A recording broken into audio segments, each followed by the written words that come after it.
Bismillahirrahmanirrahim. Assalamualaikum warahmatullahi wabarakatuh.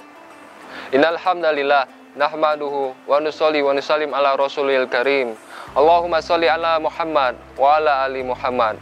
Bersyukur kita kepada Allah Subhanahu wa taala karena berkat rahmat, kasih dan sayang Allah Subhanahu wa taala.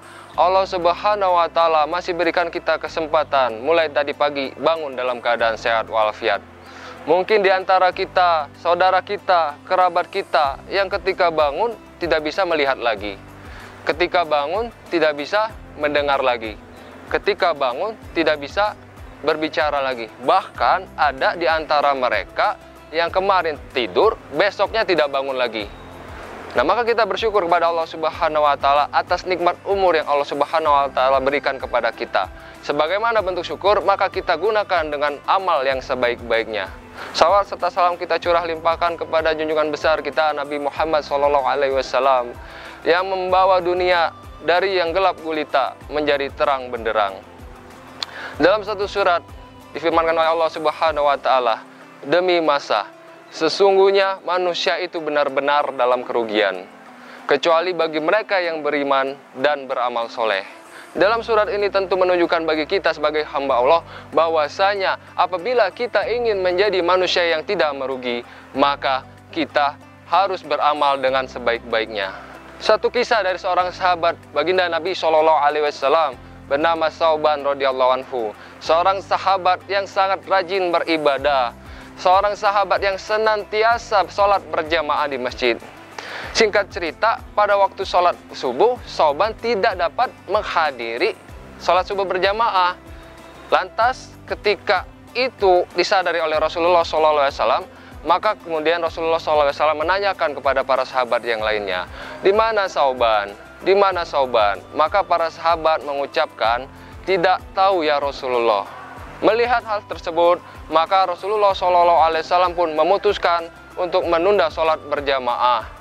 Ditunggulah Thauban, ditunggu sampai waktu subuh mau habis, maka diputuskan oleh Rasul untuk ditegakkanlah sholat berjamaah.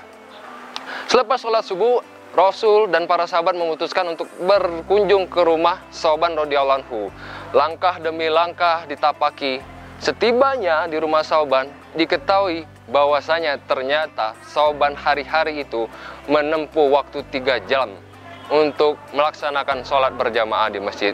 Sungguh luar biasa kisah tauladan yang ditunjukkan oleh Thauban. Sesampainya di rumah daripada sahabat Thauban, maka Rasulullah dan sahabat pun bertemu dengan istrinya Thauban. Lantas Rasulullah SAW pun bertanya, di mana Thauban? Di mana Thauban? Mengapa tidak mengikuti sholat berjamaah pada hari ini? Maka istrinya pun menjawab, wahai Rasulullah, Thauban telah wafat. Apa yang terjadi sebelum wafatnya Thauban? Maka istrinya menjawab, tidak ada yang istimewa ya Rasul. Namun ada 3 hal yang dikatakan oleh Thauban. Yang pertama adalah mengapa tidak lebih jauh. Yang kedua, mengapa tidak yang baru. Dan yang ketiga, mengapa tidak semuanya. Mendengar hal tersebut, turunlah kabar dari langit kepada Rasulullah SAW. Lantas Rasul pun tersenyum dan menyampaikan, sungguh begitu besar hikmah dari perkataan yang disampaikan oleh Thauban radhiyallahu anhu.